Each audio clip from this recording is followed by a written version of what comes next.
What's going on, everybody? Welcome back to yet another Ranger Talk video. And today I'm going to be chatting with the mighty Nick Daggers of Celestial Wizard. What's going on, man? Hey man, how are you? It's great to be here. Good, good. Yeah, how you doing? Thanks so much for taking the time to chat. Of course, thanks for having me on, dude. It's an honor. I'm really stoked to be here. Pleasure's all mine. But yeah, I gotta ask. I mean, the band name, it's Celestial Wizard. It's so sick. How did you all come up with that? It's like combining two of like the most epic possible things like into one. It's funny whenever people ask me that question, they always expect that there's going to be like a super cool story to it, or it's got some hidden meaning. Um, we used to be a band forever ago. We used to be a band called Solar Fall with a few of the members that are in Celestial Wizard right now. Oh, okay.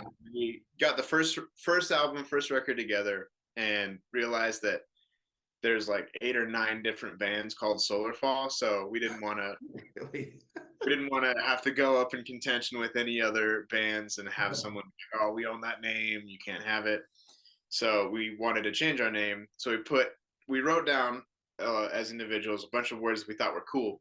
We put them in a hat, and we would draw 2 words at a time, slap them together, and see if they made any sense. And I think by the third draw, we landed on Celestial Wizard. We're like, That's the that's one. flavor to it. Let's stick with that. And Yeah, just we've ran it ever since, and it's great.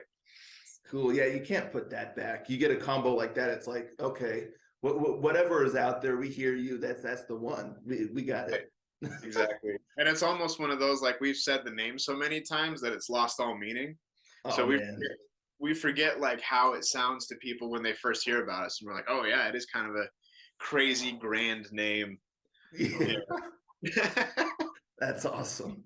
Yeah. Uh, so yeah, so this is your second album, right? The new one coming out. What's the name of that one? And when's it coming out?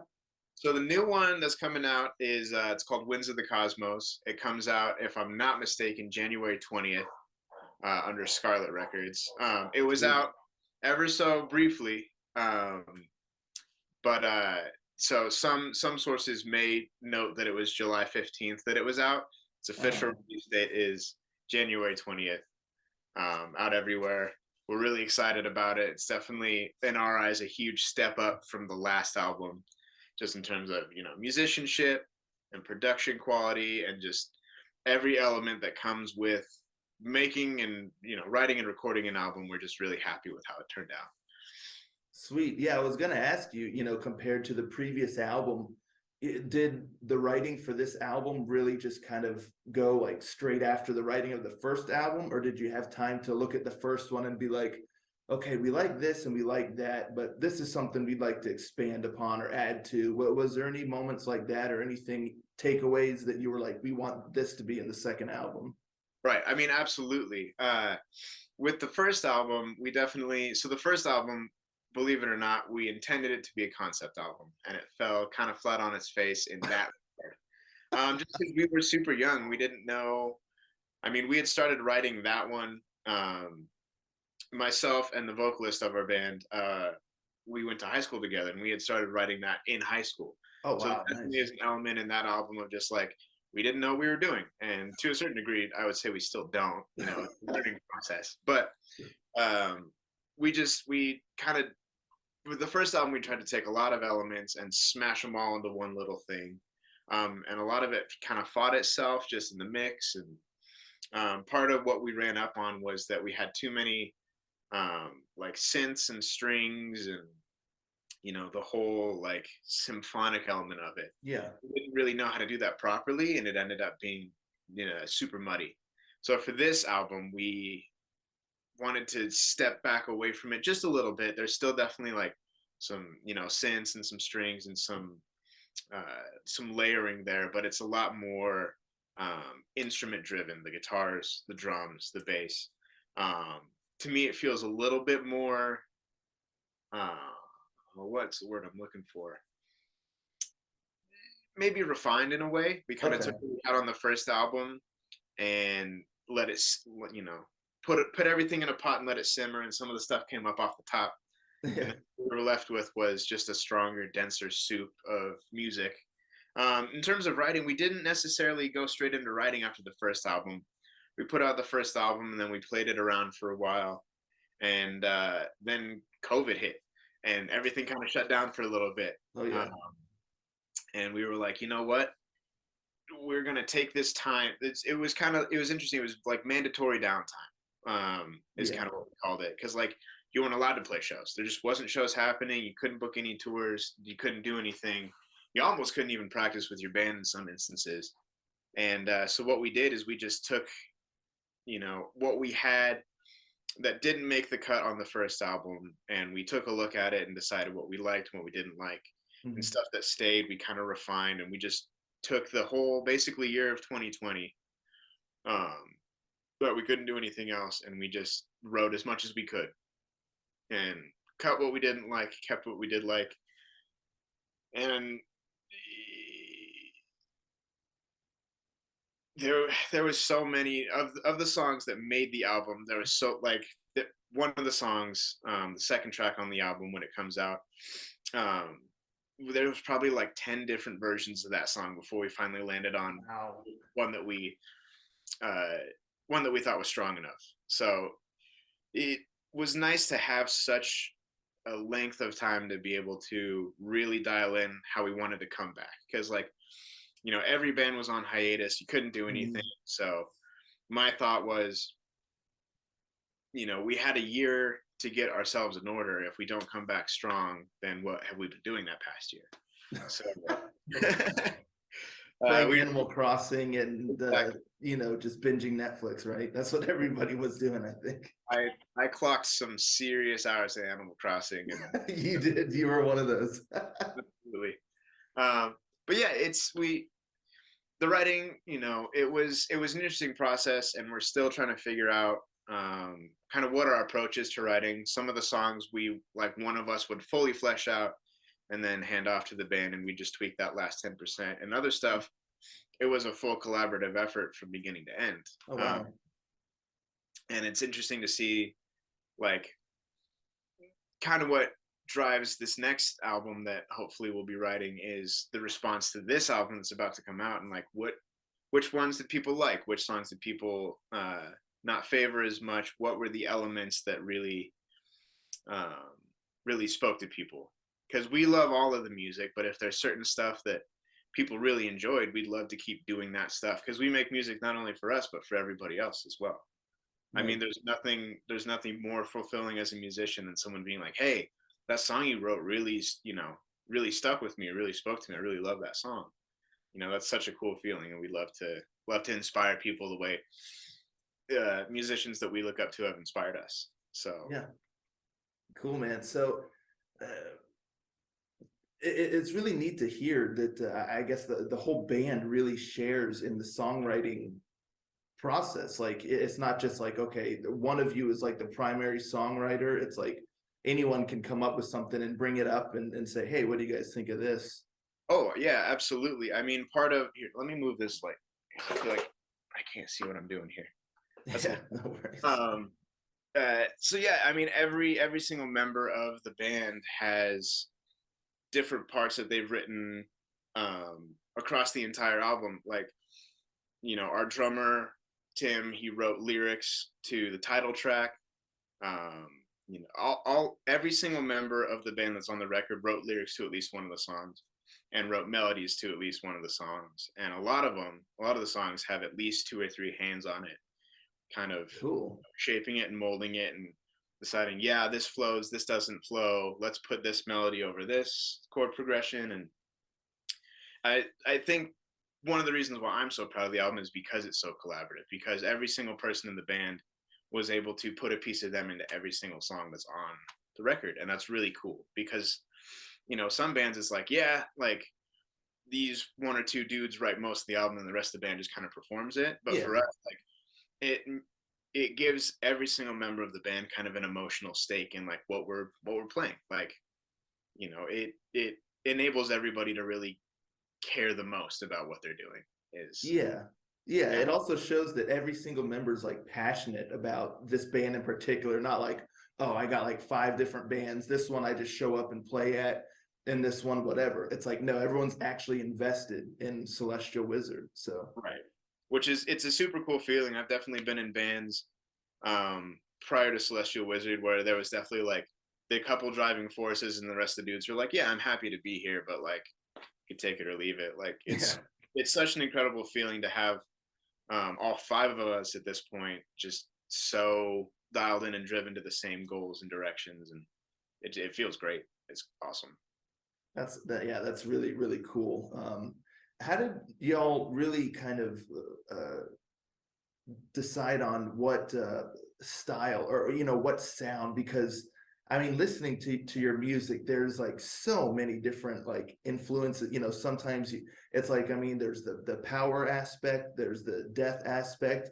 At times, to me, there's like the thrash aspect. um it's like there's so much going on. How do you It's just cool to me to hear all these influences and hear it like working in a song. It's not like, okay, this sounds like super proggy, they're all over the place. Like, no, Right. it all kind of gels, it all fuses into one. Did that take does that just happen natural for you guys, or Yeah. So first off, I'm glad to hear that it's working.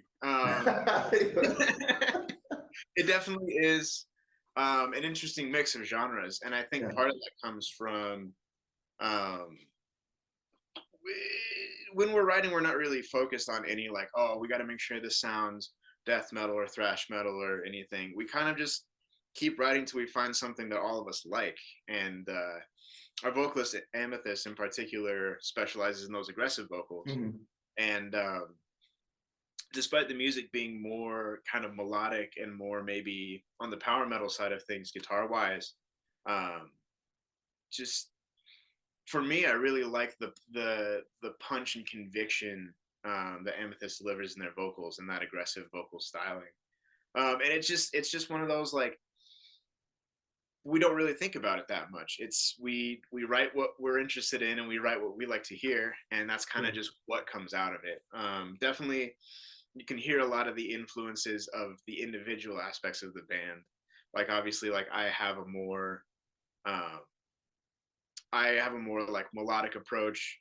Guillermo, who's the other guitarist on the record, definitely has a more like death metal approach to things in Mhm. his riffs. Amethyst is just aggressive vocals all the way through. Any of the clean vocals, so to speak, you hear on the album are me um, Okay. from the stuff that I listen to, and then we we just kept tweaking it until we found a balance that was comfortable for all of us. And part of what shaped each song is in terms of sorry, I haven't gotten a lot of sleep. Part of what shaped each song in terms of the elements that were included or not included is how is it going to be received live? Is it engaging enough? Mhm. Is the energy punchy enough? And that doesn't have to be for every song. I mean, some songs can be softer. Some songs should be more aggressive. But at the end of each song, we're like, all right, is this one that we're going to play live? Does the flow make sense? Would we have clean vocals here versus aggressive vocals?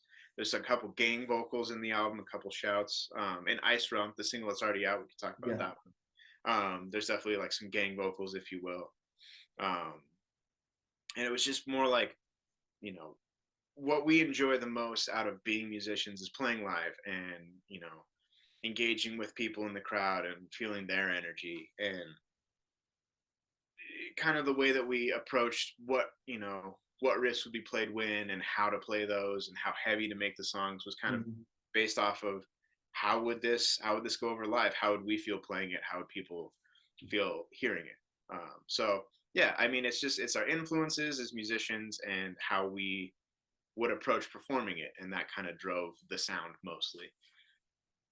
Yeah, it just really is cool. And like how you said, the music a lot of times kind of has that power metal kind of vibe to it, where sometimes it feels like it's kind of ascending, but then the growls just kind of keep it like grounded and in your face, which is neat.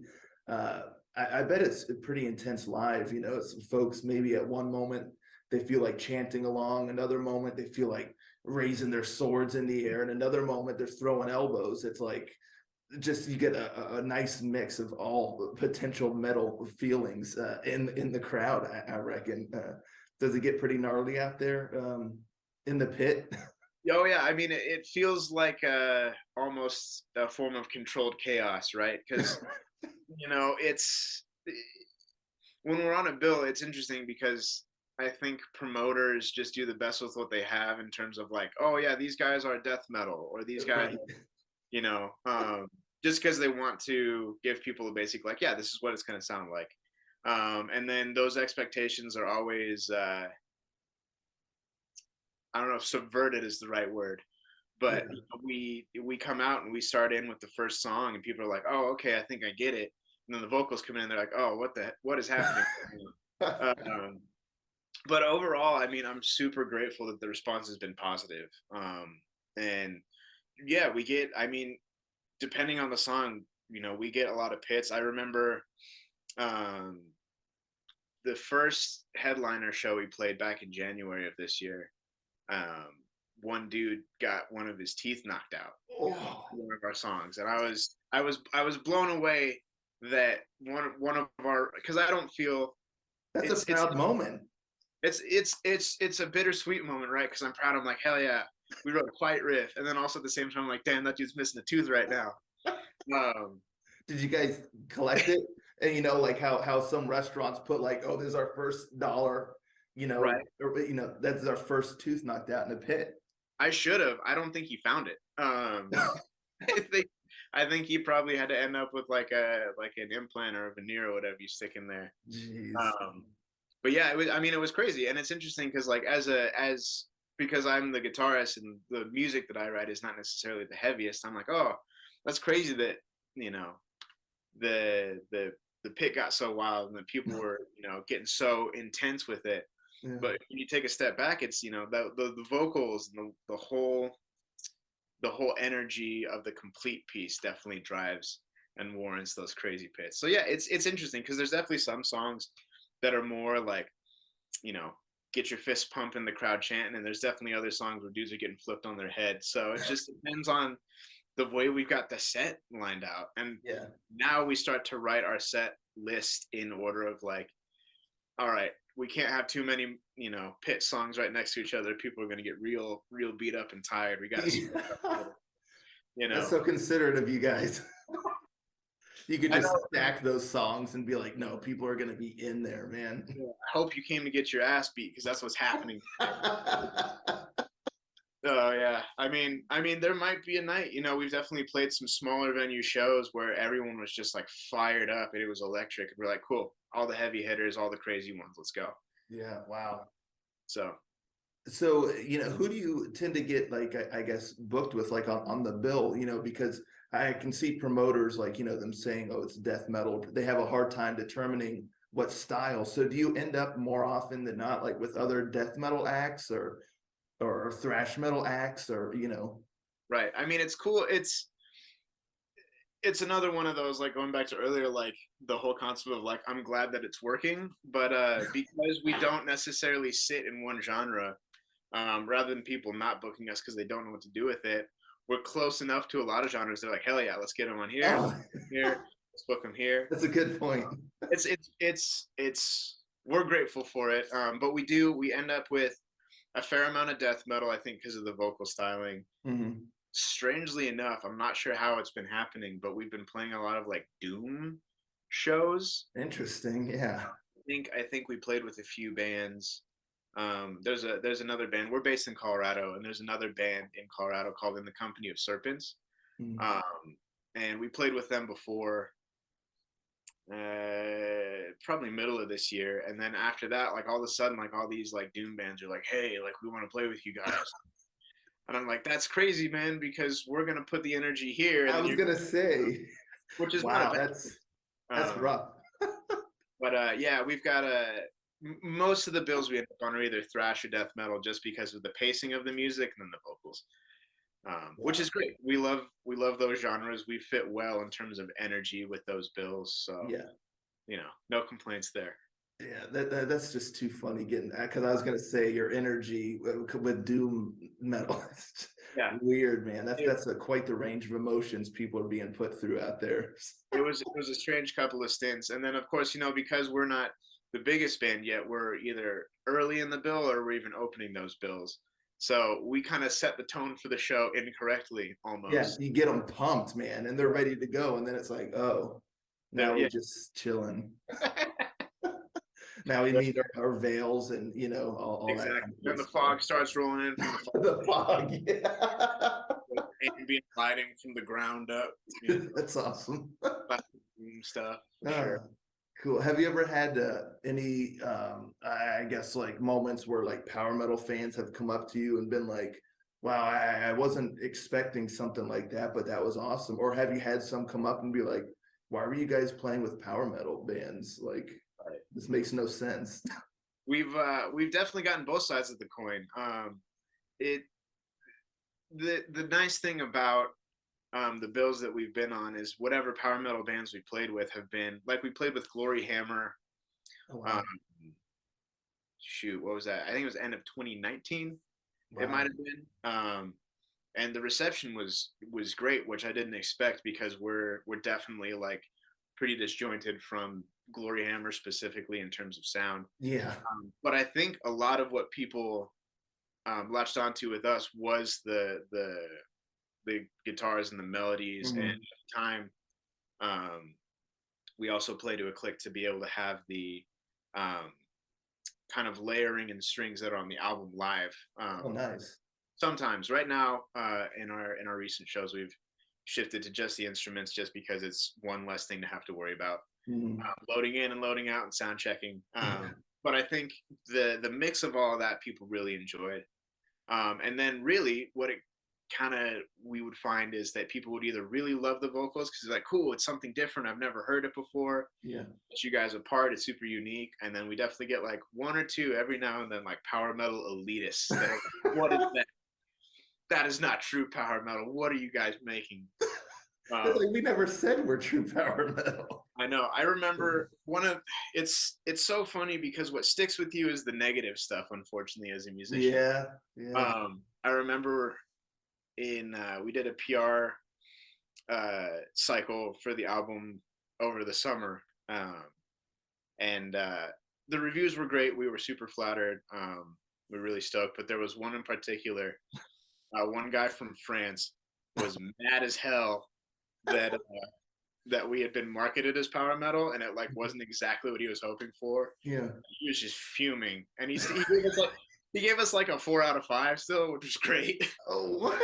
But I I'm remember good, I but threw yeah. it was, I mean, the article was in French too, so I threw it in Google Translate, and like the stuff that was popping, I was like, damn, this guy was bummed. I think.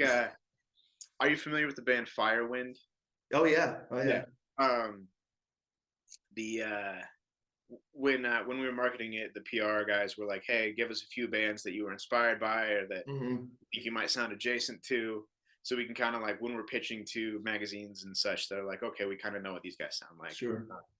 And so I'm a huge fan of Firewind. I actually have one of Gus G's guitars. Whoa, nice. That's So awesome. yeah, so against my better judgment, I was like, yeah, like we're influenced by Firewind, and I think that guy latched onto that, and he was like, these guys sound nothing like Firewind. I'm sorry, man. I'm sorry to let you down. Yeah. Jeez, that's But yeah. hilarious.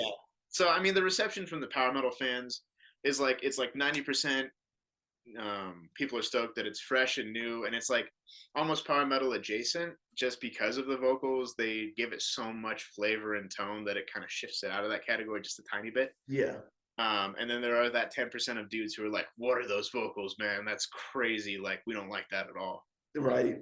Which is fine. It's, you Yeah. can't use them all. But No, that you certainly cannot. No. I'm just like, hey, man, it's, That's we, us. it's okay. It's okay. You'll be all right. Go home. Everything's fine. You don't have to come see us next time. It's all right. But no, overall, I'm really grateful that for the most part in the power metal community, it's been well received. Sweet. And I put a lot of that credit on the guy who mixed and mastered our album, because I think he gave it a really good sonic quality, and I think that goes a long way. Every time like there's a band, I think it's pronounced Kirith Ungol or Sirith, I don't remember. I'm not the biggest fan, so I don't know. But their album artwork is insane. I think Frank Frazetta does it. And I remember I bought a couple of their albums based off of the artwork solely, and I was like, oh, this is going to be super sweet. And I threw it on, and the guitar tone, I was like, oh man, this is really tough to listen to. Oof. But, like, I sitting through it and listening to it, like the melody and the composition, it's beautiful, but the production quality is like shaky and some a little rough. And I think that definitely can go to an album's detriment if the songs are not quite as high standard enough, and then the mixing and mastering is poor.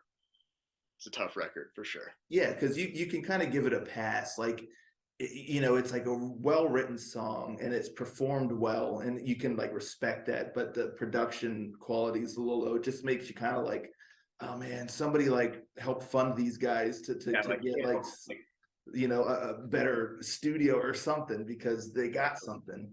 Yeah, I mean, there's a lot to be said for like if you are a solid musician, you write solid tunes, like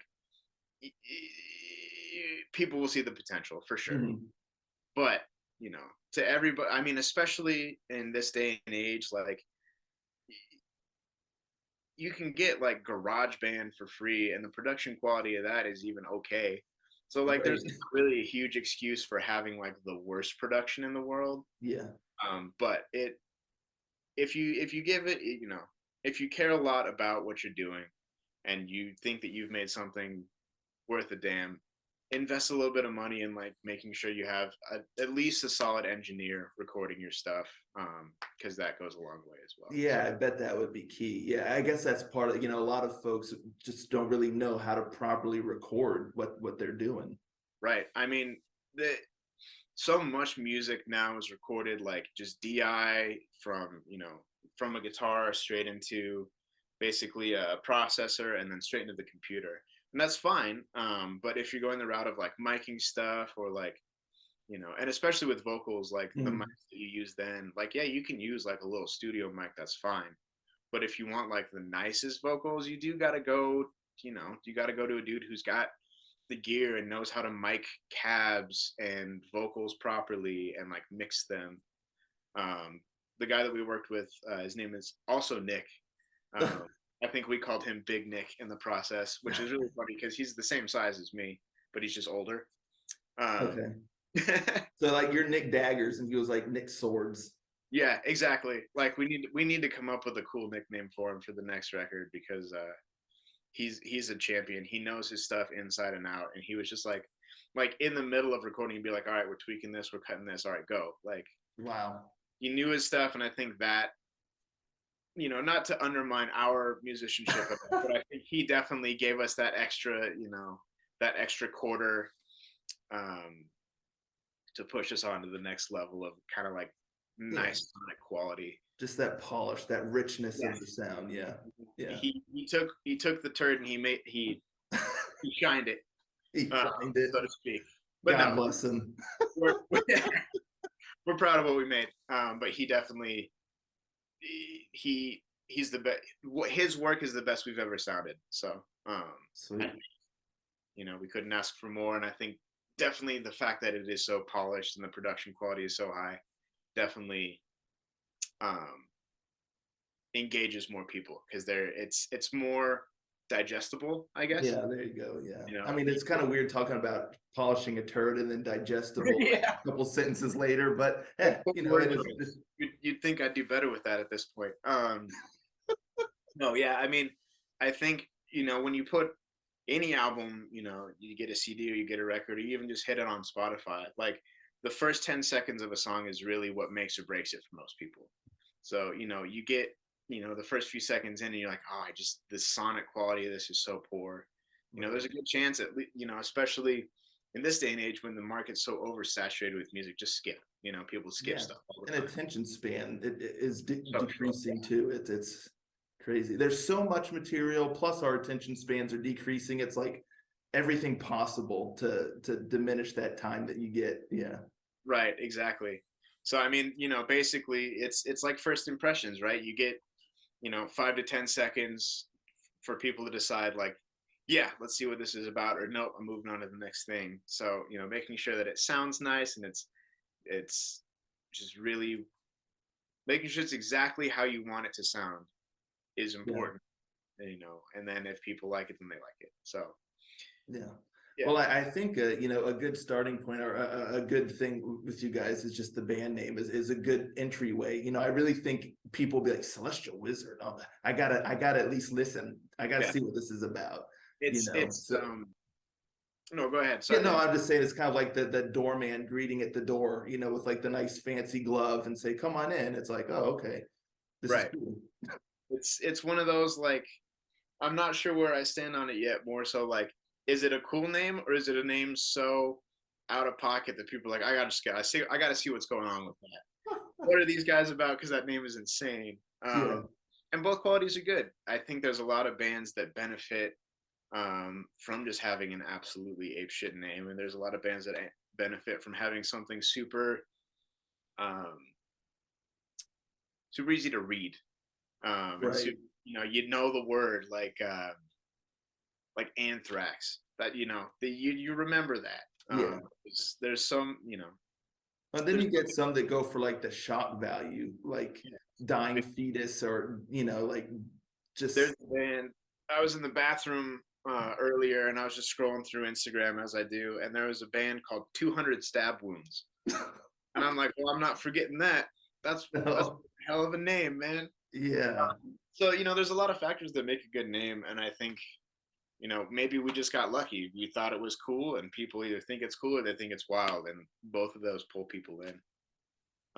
And we have a legible logo. That's a huge thing. I Big know in a thing. lot of metal, people are like, I need something extreme. I need something like, Just look like a thorn bush.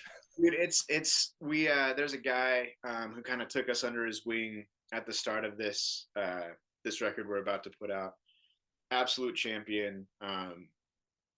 His name is Ryan, and we had the logo we had on our first album. He looked at it. He's like, "Look, man, no offense, it's a cool logo. Change your logo." His rule is, like, if you can't stand on opposite ends of a room or a venue and read someone's shirt, then your logo is not doing its job. So we did, and we went through a couple iterations. Our guy who does all of our logo work, Dominic, was so patient with us, and we landed on the one we have now, and it's great. Like, we just got on Hyperspace Metal Festival in Vancouver, and just like seeing our logo next to everybody else's, I'm like, oh, it's so nice that we're so legible. Uh, Nice. that and that's if you can read it, and you can read the name and you hear the name, you remember it a lot more than, like, some of the bands I was like trying to figure out. I'm like, is that an H? Is that a Y? Yeah. Like, I'm typing in a bunch of stuff to see if I can figure it out. I just didn't want people to have to struggle with that with our band. So super Yeah. legible logo, have something worth remembering. I think that's what makes a good band name. And it doesn't have to be a real word, just a word that Right. sounds nice enough or crazy enough for people to remember it. Yeah. Yeah, I mean, I've been there. I've seen like a shirt or like a logo or something. I've kind of been hearing the music and I was like, man, that's cool, but like, what the heck is the name? Like, I cannot read this thing. So yeah, it definitely can be a major detriment if it's not legible. Yeah. And I mean, I guess one thing to note is, like, there are genres where there is tradition in it, like black metal or like Yeah. some brutal death metal. Yeah, though, you're gonna have a crazy logo, man. That's just like, that's par for the course. Yeah. I think with the music we play, it's important to have something that you could read, and Yeah. that the more times you see something, the more you remember it. And if people see something and they can read it and they remember it, and they see it again, they read it and they remember it, like, has a little bit of lasting power after a while. Yeah. Are you guys like huge superhero or Lord of the Rings fans or stuff like that? Because or like fantasy because just the words that you guys were writing down like celestial and wizard that doesn't just come from somebody who's I don't know into bugs or Yeah, something. You know what I correct. mean? Like, No, we're huge. We're all huge nerds. In high school, myself and the vocalist were way into comic books, and then as life kind of progressed, like, I got way into myself and the bass player Kyle. We both play a lot of Magic the Gathering. Okay. And let me tell you, you ever need a band name and you're not worried about potentially getting a cease and desist from Wizards of the Coast, just shuffle through a bunch of Magic cards till you find something you like. I bet. I mean, there's just so many cool words, and I'm um, sure Celestial and Wizard are amongst those. So there's actually one of the tracks on the album is called Eternal Scourge. Completely unrelated. We found out like a week and a half ago that there's a Magic card actually called Eternal Scourge. Just wow. like, you know, I bet so there was a lot of like bro high fiving going on amongst the yeah, band members when he saw that. It's like, dude, we did it by dude. accident, but we're stoked about it. Yeah, I mean, all of us like we've played D&D, you know, throughout our lives, and we play a lot of, Amethyst, our vocalist, plays a lot of Skyrim. So Okay. I mean, I think it's really nice that in this day and age, like the word nerd and like the idea of like being into these fantasy elements and D&D, and I think Stranger Things has done a lot for that, but it's kind of shifted gears from a negative to a Mhm. positive, and Yeah. people wear it like a badge of honor. They're like, oh yeah, I'm into fantasy stuff, I'm a nerd for sure. Yeah. And that's great because I think a lot of us like really grew up with a lot of comic books and Lord of the Rings and sci-fi and like Blade Runner, Oh yeah. Mad Max, and like all these crazy Yeah. films and TV shows, and just media of just like all these like crazy outlandish ideas and fantasy elements. Star Wars. Hmm. Our drummer will never admit it, but he's a massive Star Wars fan. Why won't he admit it? I don't know. It's almost become like an inside joke at this point, where every time we see anything Star Wars related, we just send it to Tim immediately. Um, And was he like, guys, stop sending me this stuff? yeah, he's like, first of all, I've seen it. Second of all, I don't know. Dude, I saw uh, that like a week ago. yeah, exactly. Like we're already late to the party by that time. Yeah. But yeah, all of us kind But he of, doesn't like Star Wars. yeah, right. He doesn't like Star Wars. We'll see, man. But yeah, I mean, all of us are way into at least one, fantasy or sci-fi element, um, and we enjoy what we do, and we bring that into the band. I mean, Ice Realm is about Dungeons and Dragons. There's a couple other songs on the album that are definitely like influenced by, like zombie movies or whatever else. Like Mhm. it's definitely, we take what we loved as kids, and we've applied it to the stuff that we love Yeah. as adults, and it's a nice combo. So yes, the name definitely comes from just like, I'm sure the rest of the stuff in there in the hat was just like swords and battle axe and whatever Yeah. else. Elemental. And I think eh, there's a kind of like in like the old school traditional like heavy metal, like Visigoth is a good Mm. example of that. Like despite the fact that it's not maybe power metal, it still has those fantasy elements. Black Right. Sabbath put a lot of that stuff into there. They Yeah. definitely had, Dio was a huge, Mhm. he was always talking about like Ride the Dragon, something about, wizards or Yeah. all sorts. This could be So drug fueled, but hey. yeah, um, just coming at it from a more basement dweller sober perspective. Um, but yeah, I mean the same applies. I think it's just, and it's cool stuff for people who they just need something different than like just hearing about like the grisliest murder have ever heard about in their life in a death metal song. Like Yeah. Just a bunch of it's like edge lord stuff. Yeah. Yeah. right, exactly. Like that's the last thing we wanted to do was go for shock value or just Yeah. write about stuff that we didn't care about. Because I think what makes a strong song at the end of the day is you know the members giving a shit about it. And if we're Mhm. writing about stuff that we're interested in or we care about, bonus points if there's like a second layer of like some emotional element to it. Like I think that goes a lot further than just being like, yeah, we know about dragons and wizards, just write a bunch of words on a paper, stick it on a metal song, called um, Yeah. which some bands do, and that's fine. I think going back to Glory Hammer, those guys definitely have like mastered the art of just like including it, like densely packing as much fantasy material as Yeah. they can into a song. But It's they do it wild. well because they know kind of their fans understand the approach and the mindset behind it. I think Christopher Bose No, he's a Salesforce and with crazy guy, man. Yeah, but just it flows out of him. yeah, Just the ridiculousness, and that's yeah. great. So yeah, I mean, no shame. We're five of us are massive nerds, and we will continue Nice. to be on the next record, I'm sure. So Yeah. Well, it's cool, like you said. You can safely play D&D these days without getting a Bible thrown at you. So right, exactly, exactly. free to express that love now. Yeah, it's kind of come. It's done a full 180, into just like people almost will go out of the way to be like, oh yeah, no, I've seen Stranger Things. Like I like D&D too. I've never played. Yeah, right. That's the cool guy thing now, right? Right, It's kind of exactly. like 21 Jump Street. You seen that movie? Yeah, of course. Yeah, it's like where Channing Tatum was like the jock and the popular guy, but then when they go back to high school, now he's the loser, and like Jonah Hill is like the cool kid. That's exactly what it is. Yeah, it's kind of like now, like, oh, if you're not into this fantasy sci-fi, stuff, it's like, dude, where you been? Like, what do you live under a rock? Like, you're Yeah, a loser. yeah, exactly. Oh, you like sports? You know? But no, Unless you're talking about esports, because then, hey, then you're gold. exactly. I play League. Yeah, there you go. I mean, that's all sorts of those, like it's just crazy where we are, like, and in 2022 coming into 2023, like this, like everything, video games, Yeah, it's like all the stuff that was out of vogue maybe even 10 years ago is just so popular now, just culturally. It's for us, it's cool because it's the stuff we love. yeah, So yeah. It's definitely our interesting. day in the sun finally with the nerd stuff.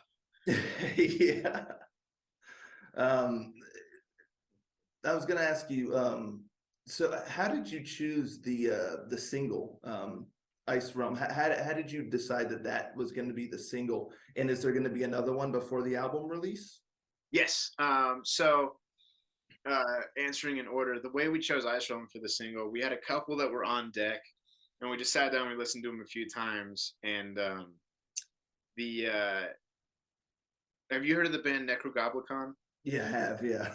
So the drummer of that band, his name is Eric. I was talking with him one night about an entirely different band, and why they had seen the success they saw with one record and not with the other. And he said that one of those records had what he called German fist pump quality. He's like, you played this song in Germany, would people be pumping their fists? Wow. And that's your single. So we took that that What's the advice. closest thing to Eskimo Callboy that you have? Right, exactly. So yeah, I think Ice Realm kind of ticked those boxes of like it had a pretty traditional song structure in terms of like verse, chorus, flashy solo, Mm, come back to the chorus again. And also it had that element of just like high energy and crowd engagement. So when people listen to it, they'll be like, oh, this is, it kind of hits you right from the gate. yeah. The next single, I believe, is going to be Eternal Scourge, which we were talking about earlier, Yeah. which definitely has a little bit. I mean, it's also hard driving, kind of two hard driving singles back to back. But it's tonally entirely different. It's definitely darker. It's definitely got a heavier quality to it. It's very vampire-y almost. It starts with some organs and then some guitar harmonies, and then hits the ground running. And that'll be the second single. And I think those were the two we just decided what order we wanted to put them in. Gotcha. And the way it shook out as we wanted. I think Ice Realm is a little bit more digestible for people who aren't super familiar with our sound just yet. Yeah. And then we kind of hit them with the classic Celestial Wizard sound of Eternal Scourge, which it's a funny thing to say because I think we kind of have two qualities of like, we have the more melodic songs with the aggressive vocals, and then we have stuff that might fit more along the lines of like Death Clock, the metal. Yeah, right. And I think that just comes from the songs that were written by me versus by Guillermo, and who put more of their touch on a song versus who didn't. And it's nice because I wrote Ice Realm, and it's most of it, and Guillermo wrote most of Eternal Scourge, so we both kind of get to have a single that we think everyone really will like. Nice. But yeah, the way we decided is just like, what do we think is gonna, it's back down to first impressions. Like if we get 10 seconds for, someone, they're skipping through their Spotify, they're on the Spotify Yeah. radio. It's a bunch of new stuff they've never heard. In that little window, is it gonna hook somebody? And those were Right. the two we thought were definitely gonna, grab somebody, make them sit down for a second and listen to the tune. Yeah, So, that's cool. And you don't want to fool anybody either. It's like you right, don't want to try to use something that taken out of context may give someone the wrong impression of what the album's going to sound like, which right. that happens sometimes. Like I'll hear something and be like, "Oh, that's neat," and then go listen to like the full product and be like, "Wow, okay, this is like definitely the outlier on the album." Yeah, I've definitely, and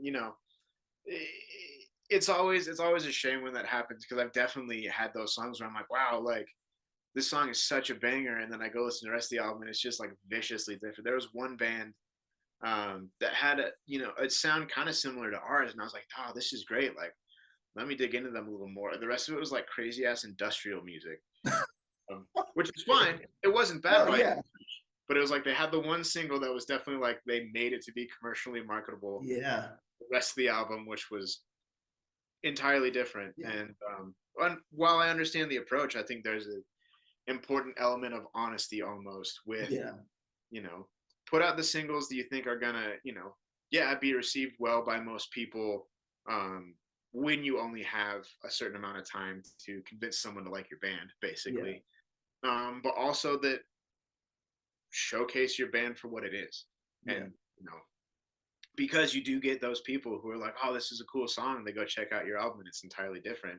You don't want that. You don't want to be yeah. disappointing people either. So I And it think, kind of ruins like the whole thing too, because like even if it's like you like that one song and you like the genre or the style that the rest of the album's in, it just puts a bad taste in your mouth for the whole thing because right. it's like I got swindled here. I was expecting this, but it's this. I Yeah. like that too, but now the It's, whole thing just feels off. it feels like a bait and switch almost. They're like, Yeah. oh, you like this? Well, here's what you're getting, you know? So yeah, I think between those two singles, it pretty accurately shows where we're at now. And I'm really happy with that. And we did try, we tried new stuff on the album that we haven't done. There's one song that I do all the vocals in. There's another one that's definitely like tonally pretty different than the rest of the material, and I hope people really love those as well. Um, but kind of right off the cuff, we wanted to make sure that people knew exactly how we were going to sound and exactly who we are, and those are the singles that did it. So Perfect, man. And last question, you guys got any tour dates coming up? Any big plans for 2023? we do. We have we're playing a festival in January here in our hometown in Colorado, called Snow and Stars Fest, which we're looking really forward Oh, to. cool. There's a lot of bands playing that we're good friends with, and it'll be nice to see them again. And then we're hitting the road in March. We're doing a western half of the United States tour. So Arizona, New Mexico, Mhm. California, Pacific Northwest, um, and then maybe like Boise, Salt Lake City. There's a couple dates that we're still waiting on some responses for, but we are on tour spring of this year, and then after that we're going to be in Canada, Cool. starting with Hyperspace Metal Fest. So in the first half of the year, we got a lot of dates planned, and we're going to be on the road in a lot of different cities.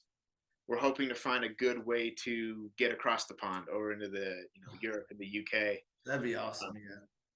and start tapping into those markets, but we haven't done it yet. So You guys have a lot of fans, a lot of communications or feedback from people over like in Europe.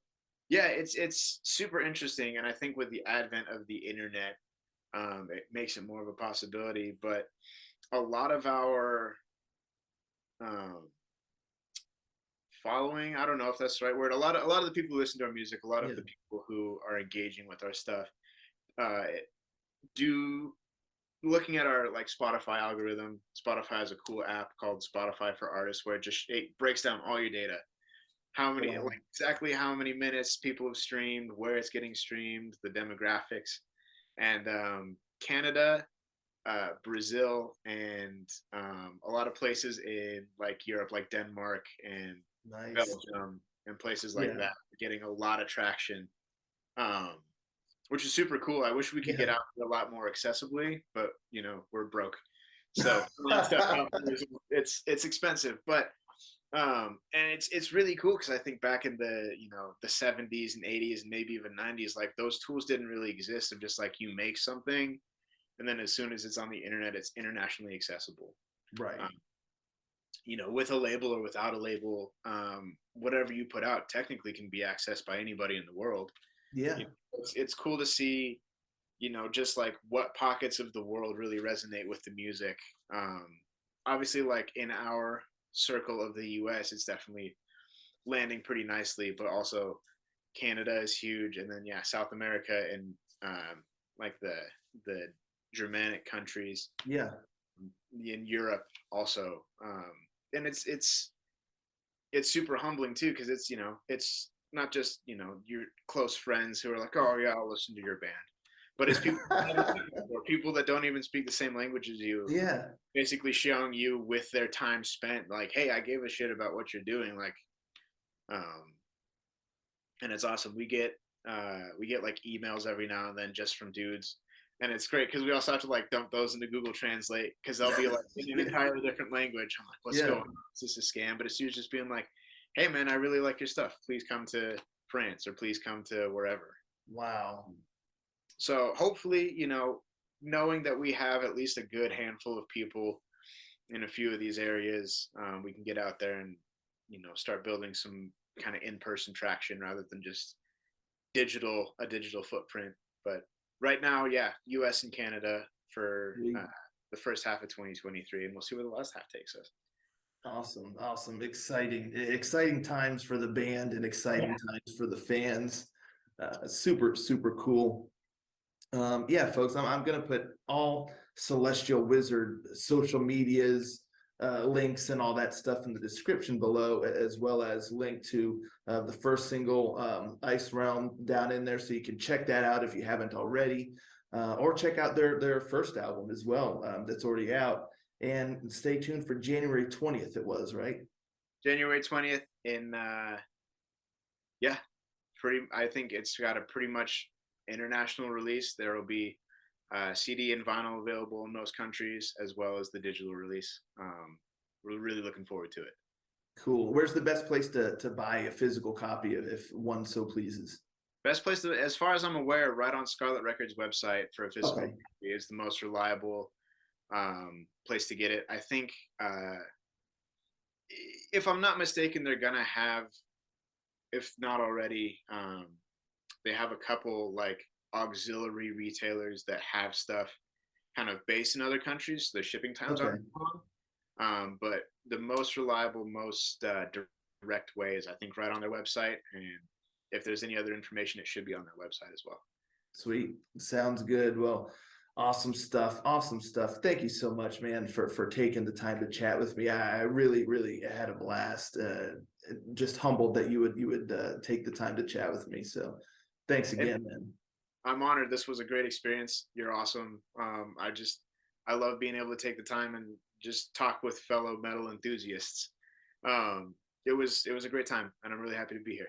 Sweet. Thanks so much. Well, yeah, once again, folks, down in the description below, go explore everything that is Celestial Wizard and stay tuned for January 20th for the release of their second album.